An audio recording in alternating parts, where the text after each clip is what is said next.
नमस्ते, welcome back to my channel. इस video में आप देखेंगे कॉलर के रिलेटेड बहुत सी यूज़फुल टिप्स जिससे आपके कॉलर की डिज़ाइन बहुत अच्छे से बन के आए, स्टिच करते वक्त ही नहीं, पहनने के बाद भी। तो यहाँ हम शुरू करते हैं। सबसे पहले कटिंग से ही इसको शुरू करते हैं। तो यहाँ पर मैंने ये 2 लेयर ली है कुर्ती के लिए, फ्रंट और बैक के लिए। जितना आपका बॉडी का फुलेस्ट पार्ट है उसी के अकॉर्डिंग ये फोल्ड किया हुआ है मैंने। और अभी हम सबसे पहले ऊपर एक स्ट्रेट लाइन ड्रॉ करेंगे।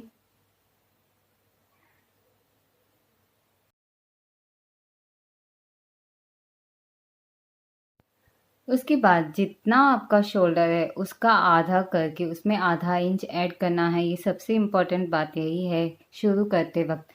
अगर आपका शोल्डर 14 इंच का है, 14 इंच का है, तो उसका आधा 7 और उसमें आधा इंच ऐड करेंगे तो 7.5 इंच होता है। अगर आपका 16 इंच का है तो आपको यहाँ पर 8.5 इंच पर मार्क करना होगा। मैं यहाँ पर 8 इंच पे मार्क कर रही हूँ क्योंकि मेरा शोल्डर 15 इंच ले रही हूँ यहाँ। तो यहाँ इस तरह से मार्क करना है। उसके बाद में आर्म होल के लिए जितना शोल्डर है उसका आधा यहाँ पे हम मार्क करेंगे 7.5 इंच पर। उसके बाद जितना हमने यहाँ पर शोल्डर लिया है उससे 1 इंच हम लोग अंदर की ओर यहाँ से मार्क करेंगे, यानी 7 इंच पे। और यहाँ से इस लाइन को इस लाइन से मिलाएंगे, आर्म होल के लिए इस लाइन को। उसके बाद में जितना चेस्ट है उसको 4 से डिवाइड करके यहाँ मार्क करेंगे और आगे सिलाई का मार्जिन।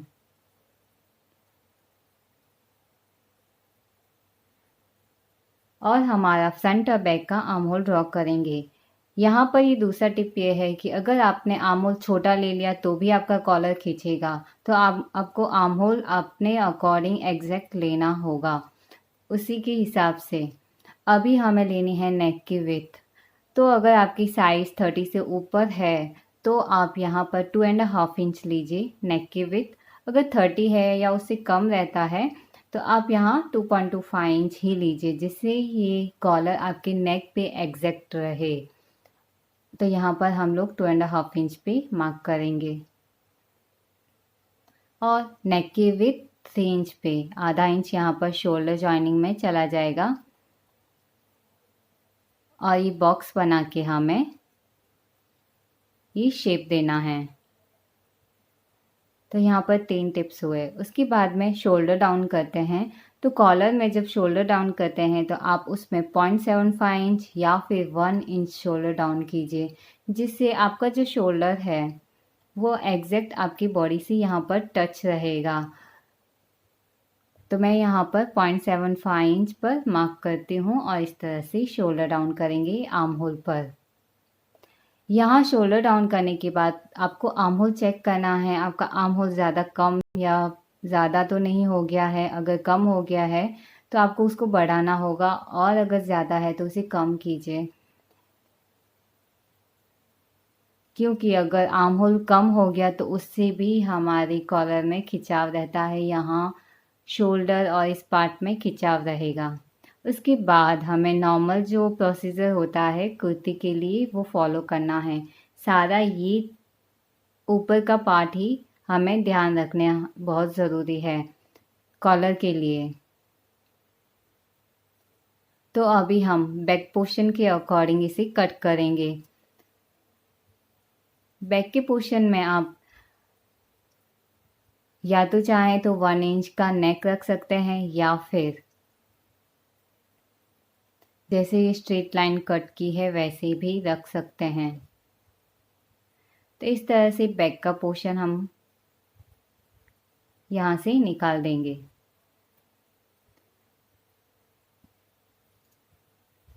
तो नीचे का जो हिस्सा है वो बैक का पोर्शन रहेगा। तो हमारी नेक की विड्थ यहाँ पर जो है वो हम नीचे भी मार्क करेंगे, यानी बैक पोर्शन में, और वहाँ पे एक कट देते हैं। मैं यहाँ पर इसमें हल्की सी गोलाई दे रही हूँ, ज़्यादा नहीं। जितना शोल्डर जॉइनिंग में जाएगा उतना ही हम यहाँ पर कर्व देंगे।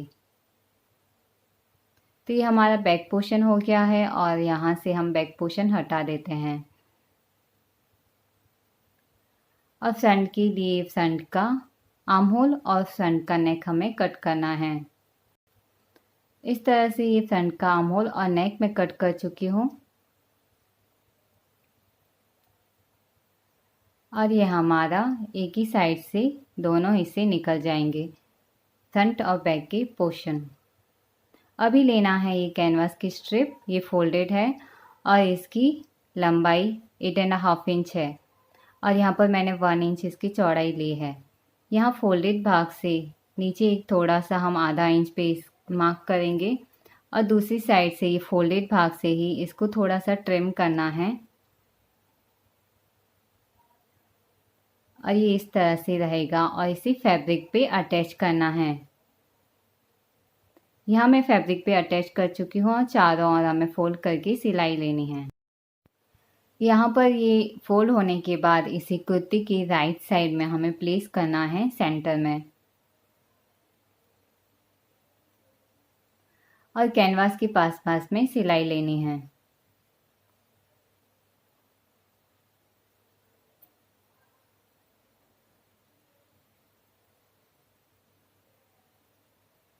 ये कैनवास के पास में सिलाई लेने के बाद सेंटर का हिस्सा इस तरह से कट करेंगे और एंड में इस तरह से कट करना है कि सिलाई कटे नहीं और इसे रॉन्ग साइड में टर्न कर देंगे।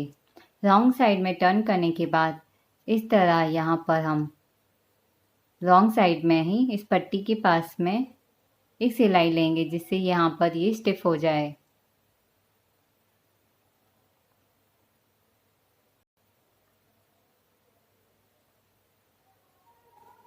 ये यहाँ पर स्टिफ होने के बाद हमें एक स्ट्रिप लेनी है और जितना आप खुला रखना चाहते हैं इस पट्टी को ताकि आप जब पहने तो इतना हिस्सा खुला रहे, तो यहाँ पर एक मार्क कर दीजिए।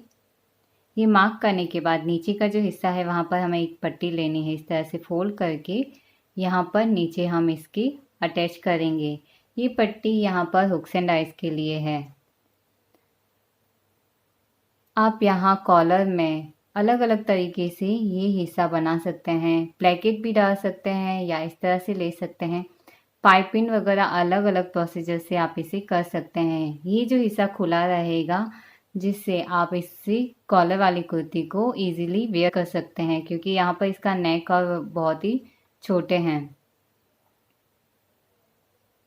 तो ये हिस्सा हमारा हो गया है। अभी हम इसका बैक पोर्शन इस तरह प्लेस करेंगे और शोल्डर जॉइन करेंगे। आप प्लेकेट बनाना या और भी कुछ कॉलर की डिज़ाइन देखना चाहते हैं तो उनकी वीडियोस अपलोडेड है और उनके लिंक डिस्क्रिप्शन बॉक्स में दिए हुए हैं। शोल्डर जॉइन करने के बाद यहाँ पर मैंने जिगजैग की स्टिच ली है और इस तरह से हमारा नेक रेडी हो जाएगा पूरा। यानी शोल्डर जॉइन होने के बाद हमें पूरा नेक चेक करना है कि हमारा नेक कितना है ताकि हम हमारा कॉलर कट कर सकें कैनवास का। तो यहाँ फोल्ड करके फ्रंट और बैक दोनों पार्ट इस तरह से पकड़ के हमें ये चेक करना है कि कॉलर कितना कट करना है और हमारा नेक कितना है। यहाँ पर लगभग ये 7.75 इंच का है। तो इस तरह से मैंने ये कैनवास की स्ट्रिप ली है जो यहाँ पर 9 इंच की है लगभग। हमें यहाँ पर 7.75 इंच का मार्क देना है और फोल्डेड भाग से हम लोग 2.5 इंच का मार्क देंगे क्योंकि बैक का पोर्शन है हमारा 2.5 इंच का और यहाँ से हमने 1 इंच का मार्क दिया है। ये 1 इंच का कॉलर हम कट करेंगे और यहाँ जो 2.5 इंच का मार्क दिया है वहाँ से हल्का सा कर्व देंगे आगे की ओर में।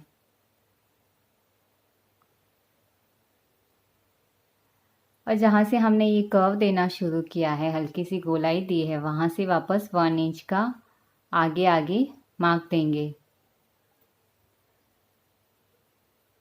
ये ऊपर का हिस्सा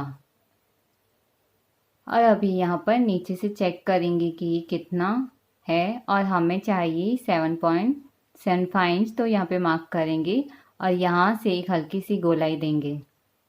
तो ये हिस्सा हमें कट करना है। इस तरह से ये हमारा कॉलर हो गया है और इसे फैब्रिक पे पेस्ट करना है, आयरन से इसे चिपकाना है। यहाँ पर 2 लेयर है फैब्रिक की और अंदर वाला हिस्सा राइट साइड है और ये ऊपर की साइड में हमें ये सिलाई लेनी है। कैनवास जहाँ से है वहीं से शुरू करना है और ये ऊपर वाला हिस्सा यहाँ पे सिलाई करके लॉक करना है।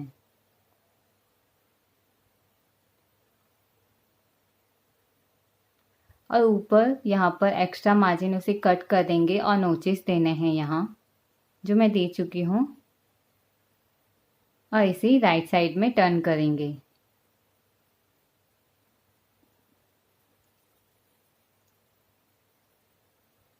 इसके बाद में आयरन से सेट करेंगे।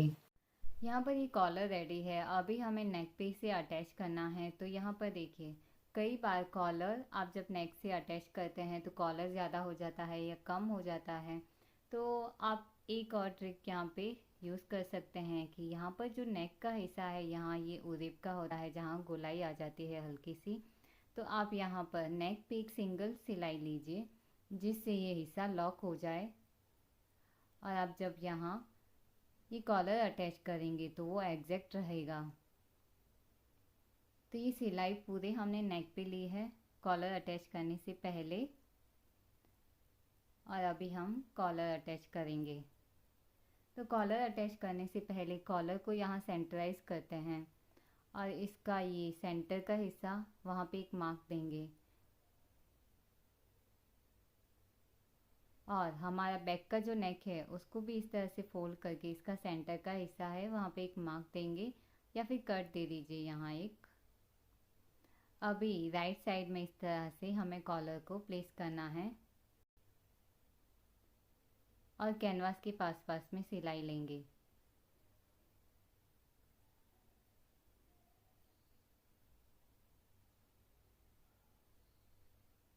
अब ये कॉलर अटैच करते हैं तो नीचे से आपको ये नेक का हिस्सा आगे से आगे खिसकाना है और ये जो बैक का पोर्शन है, बैक का सेंटर का पार्ट, इस तरह से हाथ से मिलाते हुए रखा है मैंने ताकि ये हिस्सा एग्जैक्ट वहाँ पे आए जब हम सिलाई कर रहे हैं। तो आप जब कॉलर अटैच करना शुरू करते हैं तो सेंटर का भाग और फिर उसके बाद में एंड का भाग, इन दोनों को मैच करते हुए रहिए। उसके बाद में ये धीरे धीरे कॉलर अटैच कीजिए तो आपका कॉलर एग्जैक्ट जितना है नेक उतना ही आएगा। तो इन 2 तरीक़ों से, एक तो नेक पे सिलाई ली और सेंटर और एंड का हिस्सा पकड़ के रखना, इस तरह से आप अटैच करेंगे तो ये बैक का पोर्शन एग्जैक्ट मिल रहा है और नेक पे कोई सिलवट नहीं आएगी कॉलर अटैच करते समय। उसके बाद में सिलाई का मार्जिन अंदर की ओर डाल देना है और ये पट्टी फोल्ड करके हमें कॉलर पे सिलाई लेनी है। पर अगर आप बिगनर हैं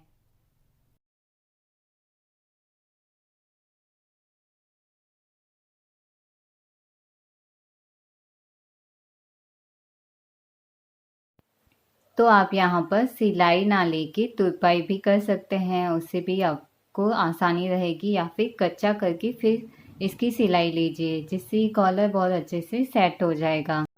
तो यहाँ पर हमारा ये कॉलर बन गया है। पर यहाँ पर एक और लास्ट टिप है, आपका कॉलर खींचे नहीं इसके लिए। तो ये जो शोल्डर हमने जॉइन किया है, कॉलर अटैच करने के बाद ये इस तरह से रहता है। तो हमें ये जो सिलाई का मार्जिन है वहाँ पे हल्का सा एक कट देना है।